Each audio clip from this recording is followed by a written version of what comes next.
Bonjour à toutes et à tous, on se retrouve aujourd'hui pour une nouvelle vidéo. Aujourd'hui, il va s'agir d'une disparition très inquiétante, comme d'habitude vous allez me dire, mais d'une disparition, d'un type de disparition dont on a déjà parlé sur ma chaîne. Pour autant, ce type de disparition reste quand même très importante à partager. On va parler d'une disparition malheureusement qui commence à dater. Il s'agit d'une disparition qui date de 2015. En tout cas, à travers ce type de vidéo, j'aimerais mettre en avant un message important qui est communiqué notamment par Hicham.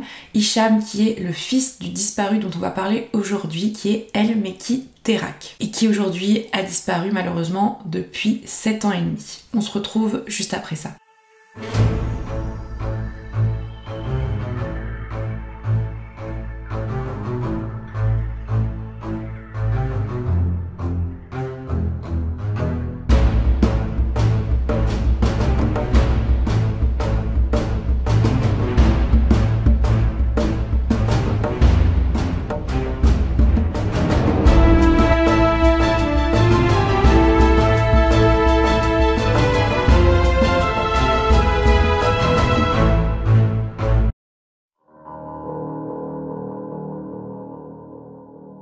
Parlons un petit peu d'El Mekki Terak, qui il était au moment de sa disparition. Au moment de sa disparition, il avait 79 ans. Il s'agit d'un homme toujours souriant, d'un homme sans histoire, qui est d'origine marocaine et qui, lorsqu'il est arrivé en France, a commencé à travailler dans les mines dans le nord. Ensuite, il s'est déplacé en région Île-de-France, où là, il a travaillé comme maçon. Il s'est d'abord installé au Bois-l'Abbé à Chenevière, puis à Champigny, toujours dans le même quartier. D'ailleurs, au moment des faits, El Mekki habitait dans une tour au 8e étage, dans un petit appartement. Et c'est dans cette région qu'il a vécu la plupart de sa vie, donc en région parisienne et plus précisément dans le quartier de Champigny-sur-Marne. Au niveau familial, El Mekki a été marié 2 fois. Sa première femme, qui malheureusement est décédée il y a une vingtaine d'années, qui est la mère d'Hicham, et sa deuxième femme qui est malheureusement également décédée 2 ans environ, si j'ai bien compris, avant sa disparition, donc en 2013. En plus d'Hicham, El Mekki a 2 autres enfants, sa fille qui est l'aînée et un autre fils qui est plus jeune qu'Hicham. El Mekki, ça fait des années qu'il habite dans ce quartier, donc ça fait même une quarantaine d'années, voire plus, et donc il est bien connu dans le quartier. Vous savez, il a ses petites habitudes, et puis il va parler avec les mêmes personnes, il a pas mal de connaissances. El Mekki, au moment de sa disparition, c'était quelqu'un qui était très entouré, donc il était très rarement seul et il ne souffrait pas de solitude. Il avait également ses petites habitudes dans un quartier parisien très connu, le quartier de Barbès, qui est connu notamment pour son marché. Ce qu'il faut savoir, c'est que mon père a effectivement passé beaucoup de temps à Barbès. Quand nous étions petits, il m'emmenait là-bas. Donc quartier maghrébin, avec une forte communauté maghrébine plutôt. Et ce qu'il faut savoir, c'est que là-bas, on avait de la famille aussi. Physiquement, il était en très bonne forme, parce qu'il était quand même à l'aube de ses 80 ans, mais il effectuait beaucoup de trajets à pied sans difficulté. Donc, parce qu'en plus dans sa vie, il avait toujours été plutôt raisonnable, il n'a jamais fumé, il n'a jamais bu, donc c'est vrai que physiquement, il avait des bonnes capacités. Par contre, à côté, il y a malheureusement des signes qui ne trompaient pas. Il commençait à avoir des troubles cognitifs assez importants qui ont été rapportés notamment par les proches d'El Mekki et par Hicham. En effet, si on peut parler de quelques-uns de ces signes, on va parler du fait que El Mekki parlait parfaitement bien le français et que malheureusement, il a perdu son vocabulaire en français, il ne parlait plus français, il n'échangeait plus qu'en arabe, notamment avec son fils Hicham, et même son fils disait qu'il avait quand même du mal à le comprendre, même dans sa langue maternelle, donc l'arabe. Quelque chose d'assez troublant, mais assez distinctif, j'ai fait des recherches très succinctes, c'est quand même assez connu pour certains types d'Alzheimer. Chez lui, il avait recouvert d'un drap ou caché ses miroirs ou toute autre surface réflective de son reflet, et en fait, Hicham explique qu'il faisait ça parce qu'il ne se reconnaissait plus. Et c'est vrai que j'ai vu qu'il y avait des recherches qui avaient été faites sur les effets du miroir et les troubles cognitifs, notamment dans une maladie type Alzheimer. Hicham, lui, était très proche de son père, il rendait visite à son père très régulièrement, ou en tout cas il prenait des nouvelles très régulièrement, et c'est vrai qu'il a vu l'état de son père se dégrader, des fois il le reconnaissait même pas, des fois il se trompait dans les prénoms, ou aussi il aimait bien raconter des histoires et il n'arrivait plus à aller jusqu'au bout de ces histoires parce qu'il avait des troubles de mémoire. Et donc clairement, pour Hicham et sa famille, pour eux ça s'apparentait à un début d'Alzheimer. Donc qu'est-ce qu'ils ont fait? Ils ont commencé, surtout Hicham, à rechercher un spécialiste qui pourrait diagnostiquer la pathologie de son père et pouvoir la traiter assez rapidement si possible. Malheureusement, et c'est ce que déplore Hicham, c'est un de ses grands regrets, c'est que pour lui il a pris trop de temps pour faire ces recherches-là. Donc il y a eu effectivement son travail qui lui prenait beaucoup de temps. Et à côté, c'est vrai que les recherches étaient assez complexes parce qu'il voulait trouver un bon spécialiste et il voulait trouver quelqu'un qui pouvait comprendre son père, donc en arabe, parce que comme je vous l'expliquais, il ne parlait plus du tout le français. Malgré sa maladie, on nous explique que El Mekki était quand même assez autonome et qu'il ne s'était encore jamais perdu ou qu'il n'avait jamais disparu de manière inquiétante. C'est finalement début juillet 2015 que Hicham va voir pour la dernière fois son père. Il va lui rendre visite comme à son habitude. D'ailleurs, Hicham expliquait que dans ses dernières visites, il voyait que son père, en plus de tous les autres symptômes que je vous ai énoncés, il se sentait persécuté, un syndrome de persécution. Et c'est un syndrome qui s'apparentait à de la démence. C'est finalement à la fin du Ramadan qu'on va commencer réellement à s'inquiéter dans la famille d'El Mekki. Toute la famille normalement se regroupe ou en tout cas se donne des nouvelles pour fêter l'Aïd. L'Aïd, pour ceux qui ne le savent pas, dans la religion musulmane, c'est la fête qui marque la fin du jeûne du mois de Ramadan. Et en 2015, la date de l'Aïd était le vendredi 17 juillet 2015. Donc Latifa, la fille d'El Mekki, va essayer de l'appeler pour fêter l'Aïd, ou en tout cas pour prendre de ses nouvelles, et bon, elle ne va pas réussir à la voir.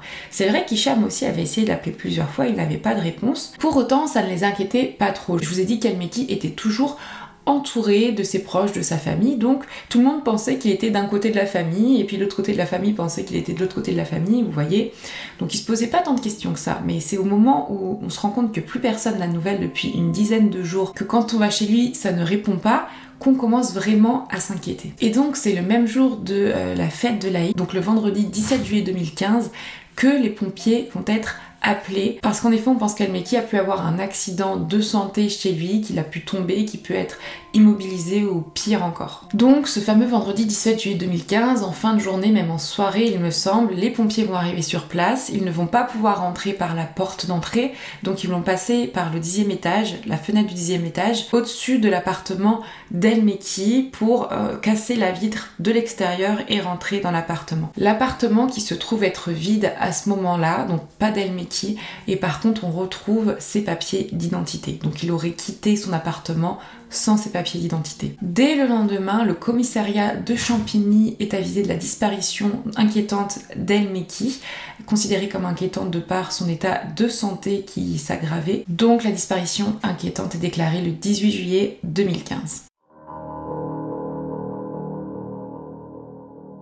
Depuis ce jour-là, Hicham s'est démené pour retrouver son père, pour mettre tous les moyens en œuvre pour avoir de ses nouvelles, le retrouver, mort ou vivant malheureusement. On le sait, plus le temps passe, moins on a de chances de retrouver la personne, en vie ou décédée malheureusement, mais c'est vrai que moins on a de chances de retrouver la personne. Donc normalement il faut qu'on retrouve le plus rapidement possible la personne disparue, donc ici El Mekki, ce qui malheureusement, si je fais cette vidéo, vous pensez bien, n'a pas été le cas. Et là on parle surtout d'une personne avec un âge quand même assez avancé, à l'aube de ses 80 ans, donc c'est d'autant plus inquiétant. Le premier endroit où Hicham s'est rendu après la déclaration de la disparition de son père à la gendarmerie, c'est le cimetière de Thiers, là où sa mère a été enterrée il y a une vingtaine d'années, donc la première femme de son père. Et pourquoi? Tout simplement parce qu'il a entendu dire que chez les malades d'Alzheimer, certains ne se souviennent pas du passé proche de leur vie, mais par contre du passé lointain. Donc c'était une bonne idée de se dire que peut-être El Mekki était allé sur la tombe de son ex-femme, parce qu'en plus c'est un endroit qu'il connaissait, parce qu'il y allait souvent avec son fils pour se recueillir. Malheureusement, on ne retrouve aucune trace de son père là-bas. Hicham et ses proches vont faire le tour des hôpitaux, des mosquées, des points de passage. Ils vont placarder les avis de disparition partout, donc sur les murs, sur les devantures des magasins, dans les quartiers, dans les zones où son père avait l'habitude d'aller, où il avait ses petites habitudes, donc à Champigny-sur-Marne, à Barbès. Et d'ailleurs, sur cet avis de disparition, disparition, c'est une des dernières photos d'El Mekki prise au restaurant, donc je vous la mets ici. Voilà, c'est une photo qui, on va dire, était la plus récente avant sa disparition. Hicham ainsi que sa famille vont faire des maraudes, ils vont se rapprocher des associations d'aide aux sans-abri. Malheureusement, ça ne va rien donner. Dans toutes ces recherches, il va quand même être accompagné par des amis policiers, gendarmes ou des amis du métier. Et au fur et à mesure, on apprend que finalement, la dernière fois que son père a été vu formellement, c'est quand il partait de chez un ami pour retourner chez lui. Et donc on estime que c'est à ce moment-là qu'il a disparu parce qu'on n'a aucune preuve qu'il est bien rentré chez lui à ce moment-là. Alors mon père, oui, effectivement, mon père a disparu. Il était tout d'abord chez un ami dans le quartier du Bois-l'Abbé à Champigny-sur-Marne. Ce qu'il faut savoir, c'est que le quartier du Bois-l'Abbé, c'est un peu la ville dans la ville. C'est un grand quartier, un très grand quartier qui s'étend sur 2 communes, Champigny-sur-Marne et Chennevières-sur-Marne. Alors pareillement, on pense qu'El Mekki, donc ça je ne sais pas trop quoi en penser parce que j'ai pas eu de mise à jour sur ce point précis, mais on apprend qu'El Mekki aurait dormi 2 nuits dans un hôtel dans le quartier de Barbès. Donc je sais pas si c'est vraiment lui, si ça a été vérifié ou pas. En tout cas, c'est une information qui avait été donnée assez rapidement. En montrant les avis de recherche qu'on placardait un petit peu partout, il y a la personne qui était à la réception qui nous affirmait avec certitude avoir vu mon père et qu'il y avait dormi pendant 2 nuits. Qu'il avait dormi pendant 2 nuits à l'hôtel. Donc du coup, pareil, nous, ça nous redonne de l'espoir, forcément. Et donc on a continué à chercher. Et malheureusement, on n'a rien trouvé. Finalement, l'affaire elle est suivie par la brigade de recherche de personnes disparues et il va s'agir d'une enquête administrative et non une enquête judiciaire. Pour qu'une enquête judiciaire soit faite, il faut qu'il y ait des éléments qui amènent à la requalification de la disparition en enlèvement et séquestration. Sauf que contrairement à la plupart des cas de disparition dont je vous parle sur ma chaîne, malheureusement ici il n'y a aucun élément qui fait penser que El Mekki aurait pu être enlevé ou séquestré. C'est pour ça que l'enquête reste administrative. Ce qu'il faut savoir, c'est que sur les moyens employés pour la recherche de mon père, pour être honnête, de la part de la police, si ce n'est une enquête administrative, on n'a pas eu d'enquête poussée. Parce que c'était un peu le terme qui ressortait quand on demandait dans quel type de cadre d'enquête était la disparition de mon père. Ce que je sais, c'est que on n'a pas eu de brigade cynophile, par exemple. On n'a pas eu ça. Tout ce qu'on peut voir dans les films, vous savez, les films américains, les séries américaines, quand la police met des moyens incroyables pour retrouver quelqu'un, pour ce type de disparition, en France, ça n'existe pas. C'est limite de la science-fiction. Heureusement que les amis et la famille étaient là, en fait. Clairement. Mais il faut savoir que c'est compliqué. La brigade de recherche, pendant la première année, a appelé seulement 2 fois Hicham pour donner des nouvelles sur le dossier et la communication a jusqu'à très récemment été très succincte, voire quasi nulle pendant certaines périodes. Mais au moins très rapidement, El Mekki est déclaré au niveau du fichier des personnes recherchées. À côté de ça, Hicham va avoir une très bonne idée, c'est qu'il va créer une page Facebook. Donc dans les cas de disparition, c'est très courant et ça marche très bien. Il va créer une page Facebook pour la disparition de son père El Mekki Terak. Aujourd'hui, cette page est suivie par plus de 36 000 personnes, ce qui est quand même pas mal. Et le but de cette page, c'est évidemment de faire connaître son histoire, la disparition de son père, de partager les mises à jour de l'enquête avec les personnes qui suivent cette page. Également, Hicham va partager énormément de messages de prévention, comment réagir, que faire et qui contacter si un proche ou une personne qu'on connaît disparaît. Il va également partager des avis de recherche pour aider les autres familles de personnes disparues. Et c'est vrai qu'il écrit beaucoup de messages émouvants, donc en fait il parle un peu à son père à travers cette page. Le principal but de cette page à l'origine, c'est également de recueillir des témoignages et ça va marcher directement.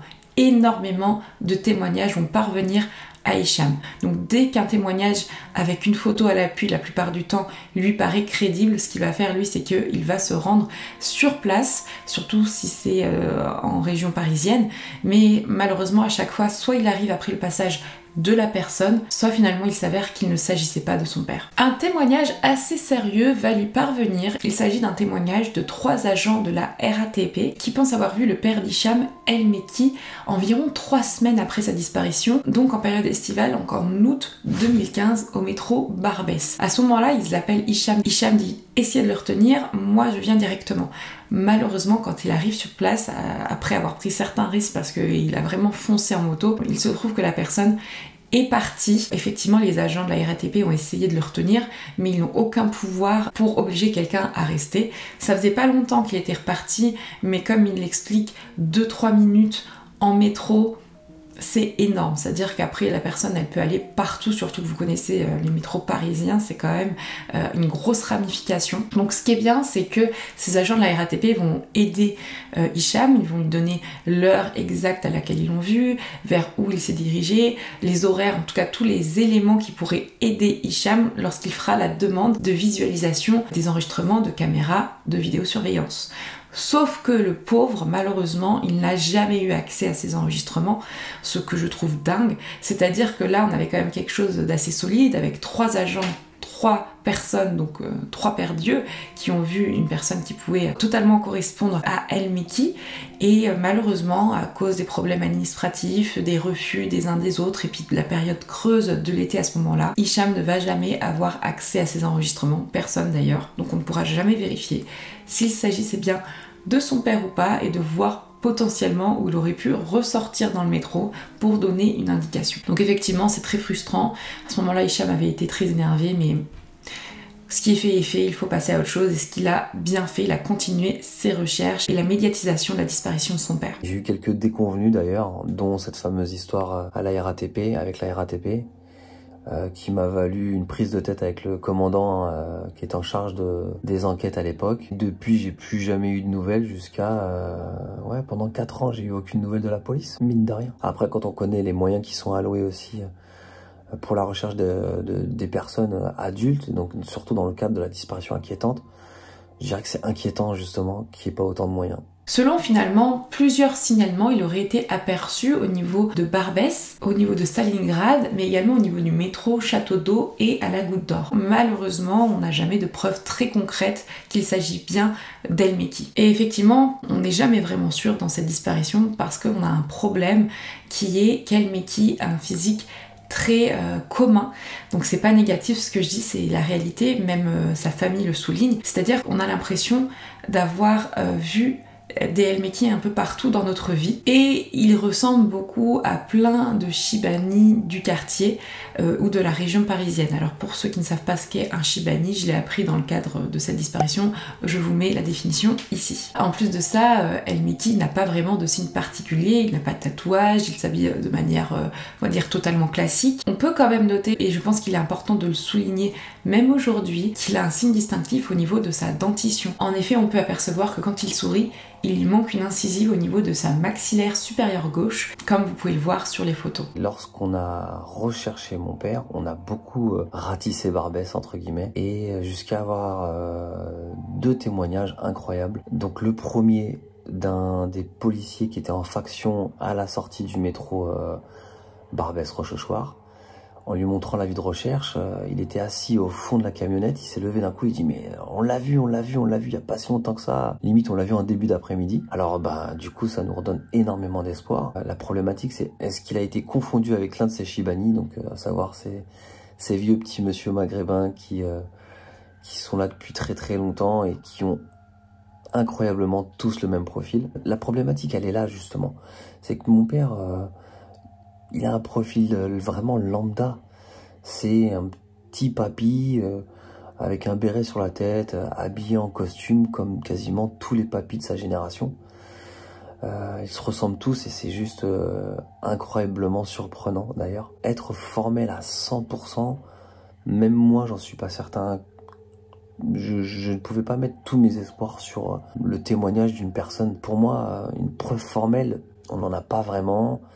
Et c'est comme cette histoire, en fait, c'est comme cette recherche, et c'est comme ce que je pense depuis plus de 7 ans maintenant, c'est que je me dis que finalement on n'est que dans le doute, on est continuellement dans le doute. Hicham a reçu tellement d'informations à travers sa page Facebook, tellement de témoignages, tellement de mails. Il s'est retrouvé à un moment complètement noyé par les informations, même si au fur et à mesure du temps, malheureusement, les témoignages se font de plus en plus rares. Et il n'a pas ouvert certains mails ou certains témoignages qui datent de 2015, tellement il était complètement submergé.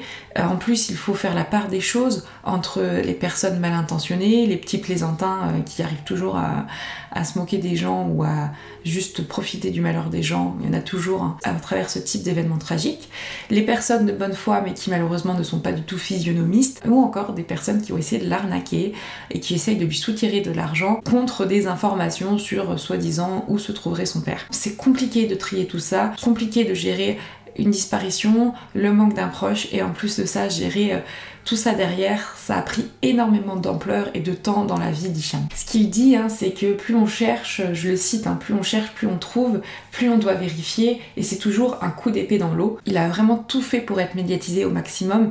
Lui il estime, c'est vrai que par rapport à d'autres disparitions, la disparition de son père a été vraiment plus médiatisée que d'autres, mais quand même moins que certaines. Et aujourd'hui, je pense qu'il est important de redonner un petit coup de boost pour remédiatiser cette disparition, parce qu'aujourd'hui, El Mekki n'a toujours pas été retrouvé. Rapidement, au départ dans les recherches, Hicham a été aidé par l'ARPD, donc l'association d'assistance et recherche de personnes disparues pour laquelle je suis enquêtrice bénévole. Ils l'ont beaucoup aidé dans ce qui est publication des avis de disparition, recherche dans la région, recherche dans les métros, placardage, je sais pas si ça se dit comme ça, mais des avis de disparition, et aussi l'accompagner sur certains plateaux de télé pour le soutenir. Donc ça fait un petit moment, je pense qu'on n'est plus saisi dans cette disparition. Pour autant, je pense qu'il est toujours important de parler des disparitions de personnes malheureusement comme ça qu'il ne faut pas oublier, car je trouve quand même qu'elle est très peu médiatisée. C'est vrai qu'aujourd'hui, il y a très peu de théories envisageables, notamment avec toutes les informations que je vous ai données, avec tout ce qu'on a énoncé depuis le début de la vidéo, mais surtout l'état de santé d'El Mekki qui nous fait totalement penser à une probable désorientation. On pense effectivement qu'il a pu être désorienté, qu'il ne s'est plus souvenu où il habitait et que il a erré jusqu'à malheureusement décéder, peut-être dans un lieu isolé. Tout simplement, ça c'est vraiment la piste la plus négative, on va dire. Il pourrait aussi aujourd'hui être encore en vie, même si aujourd'hui il aurait 88 ans, malgré son âge avancé, c'est tout à fait possible. Et peut-être être complètement amnésique et ne se souvenir de rien, ne pas se souvenir de sa vie passée, même pas se souvenir de son identité. Finalement peut-être évoluer quelque part, peut-être de manière heureuse, j'espère, ou malheureusement se trouver aussi à la rue, c'est totalement probable. Il y a vraiment beaucoup de possibilités, mais qui restent dans le domaine de la disparition due à une désorientation finalement. Malheureusement, c'est vrai que plus le temps passe, moins on a de chances de le retrouver en vie, tout simplement parce que 88 ans, je vous ai dit, c'est un âge avancé, mais en plus de ça, il avait quand même des troubles cognitifs assez sévères. Quoi qu'il en soit, il peut encore être aujourd'hui en vie, donc c'est pour ça qu'il est important de relayer ce type de disparition. Donc s'il vous plaît, partagez l'avis de disparition que vous pouvez trouver sur la page Facebook que je vous mets dans la description, la page Facebook de recherche d'El Mekki, ou tout simplement en partageant ma vidéo. Bon, ce qui est sûr en tout cas, c'est que El Mekki n'a pas pu retourner dans son pays de naissance, donc le Maroc, parce qu'il a disparu sans ses papiers d'identité qui ont été retrouvés chez lui dans son appartement à Champigny-sur-Marne, carte d'identité et passeport. Il y a une possibilité qu'il ne faut pas du tout mettre de côté, c'est qu'il aurait pu être enterré sous X, parce que effectivement aucun papier d'identité, il ne se souvient plus de qui il est, il a pu disparaître, marcher assez loin ou prendre un métro et puis se perdre complètement, qu'on ait retrouvé son corps et que finalement on n'ait pas fait le lien avec la disparition et qu'on l'ait enterré sous X. Vous savez, il y a une très grosse problématique des enterrés sous X en France et dans d'autres pays également. Combien de personnes ont disparu et sont enterrées sous X et combien de personnes recherchent leurs disparus alors qu'ils sont enterrés sous X, sachant qu'il n'existe pas de fichier de personnes disparues et qu'il n'existe pas de fichier non plus désenterrés sous X, et donc du coup on n'arrive pas à faire une vraie concordance entre les deux fichiers qui doivent être pourtant et qui me paraissent logiques de relier. C'est pour ça que cette année, je vais essayer de mettre un peu plus à l'honneur ce côté de la RPD qui travaille vraiment sur un projet en ce moment qui est le projet qu'on appelle des enterrés sous X par région, c'est-à-dire que on ne fait pas que de la recherche de personnes disparues, mais on développe des outils, donc des bases de données, en essayant d'être le plus exhaustif possible quant aux fichiers qu'on essaye de créer. En effet, donc par région et par ville même, il y a des personnes qui sont dédiées à ça dans l'association, qui vont contacter les mairies pour avoir la liste des personnes qui ont été enterrées sous X, pour avoir leur identification, et derrière on va essayer également de mettre en relation les personnes disparues de la région et de voir si ça peut concorder, coïncider.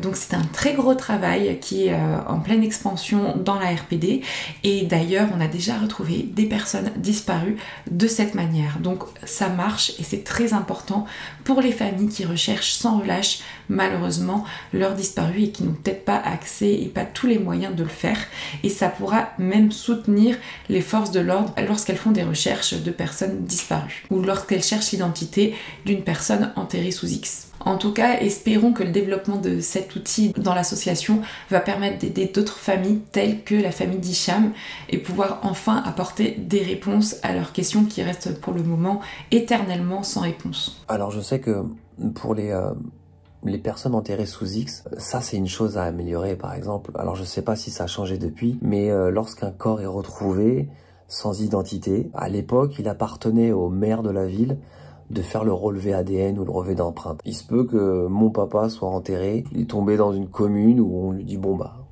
on va pas se prendre la tête, on fait ça et puis voilà. Mais il y a énormément de petites informations, de petits détails qui vous permettent de retracer le fil ou d'avoir des pistes, comme par exemple, je sais que ce sont les pompes funèbres générales qui s'occupent des corps sous X, donc entre guillemets, ils sont obligés de noter tous les effets personnels de la personne qui a été enterrée. D'ailleurs, en parlant d'Hicham, il a fait un gros travail de prévention, il continue à le faire d'ailleurs à travers sa page Facebook de recherche pour son père. Tout d'abord, il expliquait que la brigade de recherche des personnes disparues qui s'occupe encore aujourd'hui de la disparition de son père, c'est quand même une toute petite cellule et que finalement, il couvre une grosse région et que c'est clair et net qu'ils ne peuvent pas se donner à 100% comme il le pourrait dans chacun des dossiers. Et donc pour lui, il trouvait important de réinstaurer la RIF. Donc pour ceux qui ne le savent pas, la RIF c'est la recherche dans l'intérêt des familles qui a été malheureusement une procédure abrogée en avril 2013. Cette RIF c'est une procédure qui est administrative, je vais vous le lire pour pas dire de bêtises, qui permettait aux membres d'une famille de se retrouver avec l'aide de la police ou de la gendarmerie nationale et dans certains cas cette requête permettait d'avoir a posteriori un premier acte de procédure dans un dossier d'instruction de disparition. Et comme je vous l'ai dit, cette RIF a malheureusement été abrogée suite à une baisse de demande de RIF ou suite aussi à une augmentation d'abus. Il y a toujours des abus, vous savez, administrativement par certaines personnes.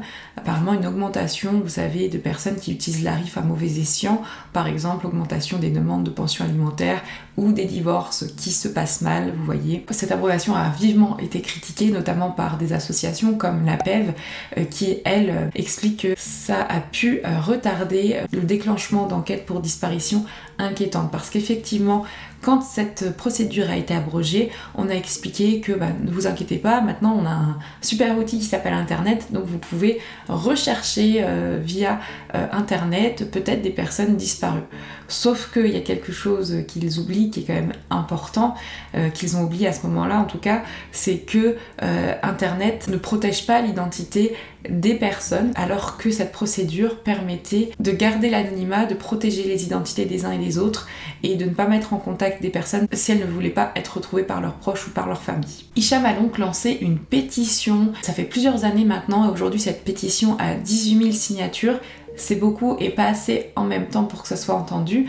Cette pétition, c'est pour la réinstauration de la RIF, mais également une liste de propositions qui avait été faite déjà à l'époque par la RPD. C'est une liste de propositions qui est régulièrement mise à jour par l'association pour améliorer en général la prise en charge des disparitions inquiétantes en France et aussi la prise en charge des familles de disparus qui sont trop souvent malheureusement laissées sans ressources et laissées seules dans ces épreuves qui sont quand même très douloureuses.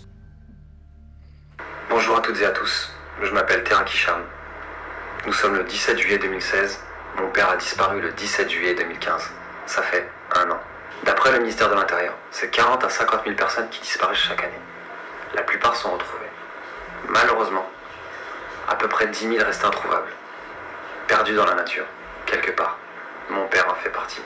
Jusqu'en 2013, il y avait un dispositif que l'on appelait la RIF, Recherche dans l'intérêt des familles, qui permettait aux familles victimes de rechercher grâce à la police et la gendarmerie leurs disparus.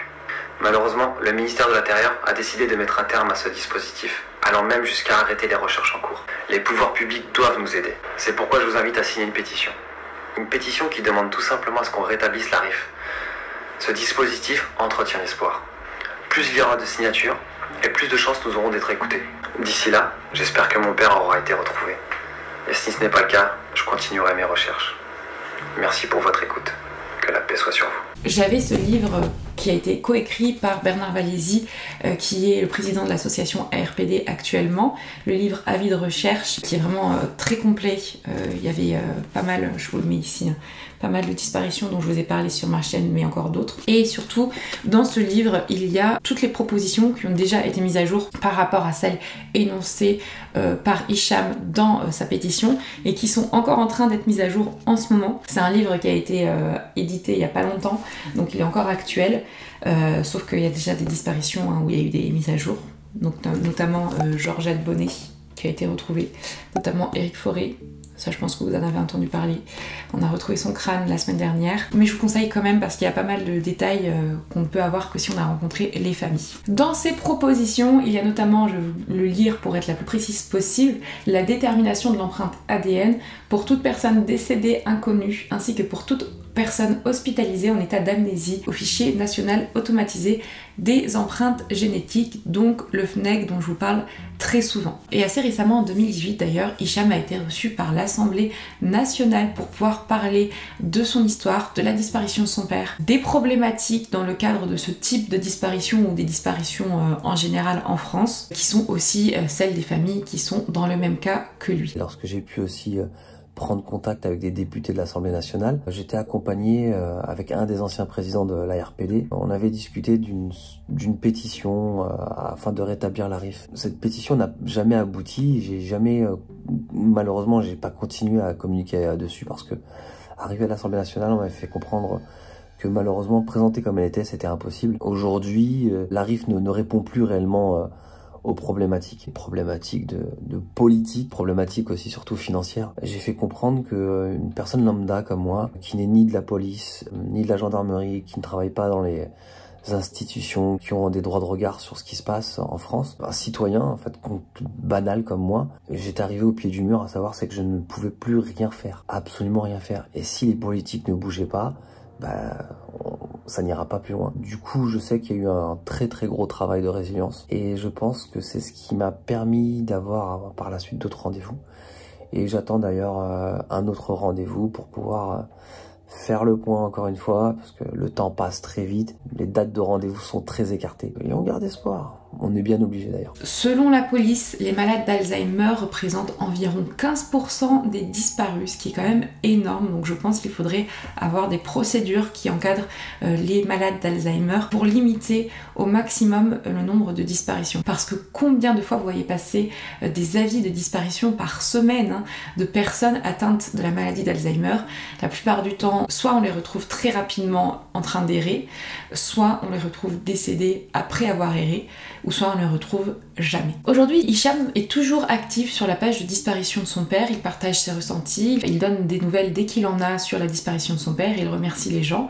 Et très récemment d'ailleurs, il a expliqué, donc c'est en 2021, je trouve que c'est une bonne chose, la brigade de recherche des personnes disparues l'a recontacté pour lui redemander, une énième fois, de faire un point sur la disparition de son père. Donc lui, il a fait tout un mémo, il a vraiment pris le temps de le faire, et en plus de ça, ils lui ont demandé s'il avait encore des affaires de son père. Donc effectivement, il a gardé des affaires de son père, et dans ces affaires, il fallait qu'il retrouve ce qui pouvait contenir l'empreinte génétique de son père. Donc j'imagine que c'est des cheveux qu'il a retrouvés, parce qu'aujourd'hui, donc en 2021, c'est 6 ans après la disparition quand même, on peut dire qu'enfin l'empreinte génétique d'El Mekki est enregistrée dans cette fameuse base de données, le FNEG. Et si un jour on a un match, on pourra enfin faire le lien. Donc c'est quand même une très bonne chose, même s'il reste pas mal de choses à mettre en place. La dernière fois, j'ai fait une vidéo où j'étais un petit peu clairement dépité, je dirais même achevé presque. Pourquoi? Parce que j'avais la police, le bureau de la recherche, bureau de recherche des personnes disparues qui m'avait contacté, donc la PJ, la police judiciaire, et qui me disait qu'il reprenait l'affaire. Ce qu'il en a résulté, c'est que j'ai fait une vidéo en vous disant que j'étais comme un dingue. Et c'est vrai, je suis toujours comme un dingue, parce que ça fait bientôt 6 ans, les amis. Du coup, ce qui se passe, c'est que moi, à la fin de cet appel, on me demande de faire entre guillemets un mail pour récapituler tout ce qui s'est passé depuis 6 ans. Je vais pas vous mentir, pour moi, c'était J'ai failli dire les 12 travaux d'Astérix, mais c'est d'Hercule en fait. Et aujourd'hui, j'ai reçu un coup de téléphone. Donc le même bureau, pas la même personne, donc un collègue. Et ce qui se passe, c'est que là, il me donne rendez-vous. Il me donne rendez-vous de manière, entre guillemets, à être auditionné d'une certaine manière, à être entendu plus qu'auditionné, pour donner les éléments justement par rapport à la recherche. Et aussi, et c'est là où c'est bizarre, je vous assure que c'est bizarre de dire ça, mais je suis quand même content de le faire. Il va falloir que je ramène des affaires à mon père pour que ça donne une trace ADN. Enfin. Donc le dossier de mon père n'est pour l'instant pas classé sans suite, il est toujours actif. Comme j'ai été recontacté il y a maintenant 2 ans, je crois, 2 ans, afin de pouvoir faire un prélevé ADN des affaires de mon père, de l'ADN qui était présent sur les affaires de mon père. La première info qui est ressortie, 1 mois après, voire 2 mois après, c'était le fait que, en remontant jusqu'en 2018, il n'y avait aucune occurrence avec l'ADN à mon père. Plutôt bien. Mais la problématique, c'est de savoir si ce que mon père est tout simplement chez quelqu'un, parce qu'il y a des histoires incroyables où on retrouve des personnes des années plus tard, mais qui étaient recueillies, ou malheureusement, il a pu s'éteindre et finir dans un champ comme souvent, ou dans une forêt. Pour l'instant, on va dire que l'histoire est toujours en cours, et pour être honnête avec vous, je pense que si cette histoire, on en parle encore aujourd'hui, c'est parce qu'il y a des gens qui s'y intéressent, heureusement. On entretient tout ce qui se passe, on est obligé de ne pas oublier pour pouvoir continuer. À un moment donné, Hicham expliquait qu'il était arrivé au bout, qu'il ne savait plus quoi faire, il était arrivé au bout de ses capacités, que pour lui, il avait fait le maximum pour retrouver son père, et que malheureusement, là, ça ne donnait rien. Il a eu une grosse baisse de morale, il a eu beaucoup d'impact dans sa vie personnelle, que ce soit au niveau de son couple qui a été impacté, mais aussi au niveau de son travail, parce qu'il a dû fermer à un moment son entreprise.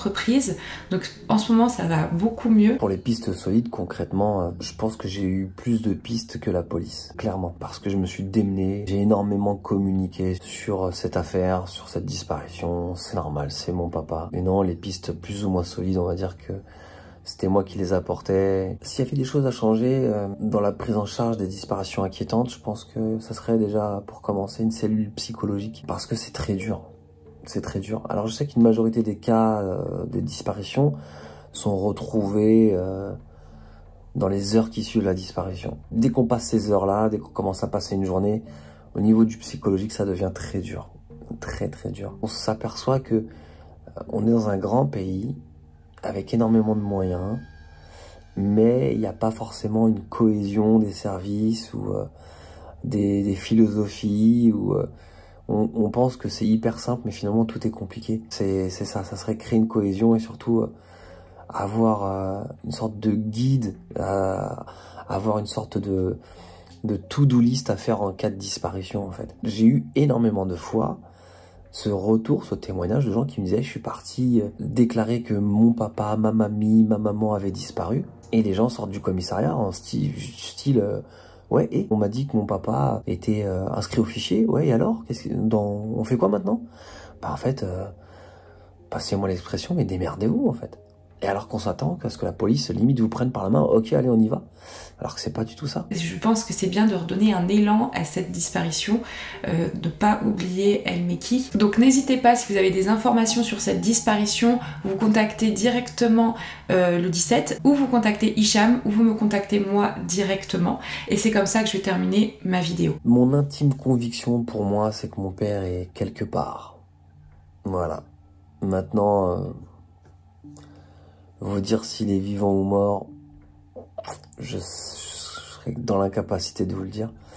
Je suis quelqu'un de très croyant, de pratiquant, et quoi qu'il arrive, je sais que je le retrouverai. Je tenais à vous remercier et bravo pour ce que vous faites, vraiment, vraiment, je suis très sincère. Le fait de passer par les moyens qui sont à notre disposition, dont les réseaux sociaux et la vidéo, bravo, parce que ça va permettre aux gens de pouvoir avoir du contenu de qualité, fait par des gens sérieux et impliqués, et ça pourra aussi peut-être aiguiller des personnes qui sont justement dans la recherche des personnes disparues, telles que des papas, des mamans, des papis, des mamies. Merci de vous y intéresser. Je remercie énormément Hicham pour la confiance qu'il m'a accordée pour réaliser cette vidéo, et j'espère aussi que vous avez pu apprendre des choses de manière administrative sur les disparitions, et que vous allez pouvoir, si possible, partager cette disparition commentez pour que justement la vidéo soit plus référencée, qu'elle soit plus vue et que derrière plus de gens la voient. Ce qui a été fait d'ailleurs pour ma dernière vidéo, vous pouvez le voir, il y a eu énormément de vues, énormément de partages, énormément de commentaires. On a eu des témoignages qui sont arrivés. Une petite mise à jour, j'ai même dû contacter la gendarmerie par rapport à certains témoignages. Quoi qu'il en soit, on voit à quel point c'est important la médiatisation. Donc s'il vous plaît, n'hésitez pas à partager cette vidéo. Et nous on se retrouve la semaine prochaine pour une nouvelle vidéo et on se retrouve tous les lundis pour des live enquêtes sur Twitch. Et si je me trompe pas, bientôt on va avoir le live un jeudi, je vous mettrai la date dans l'onglet communauté.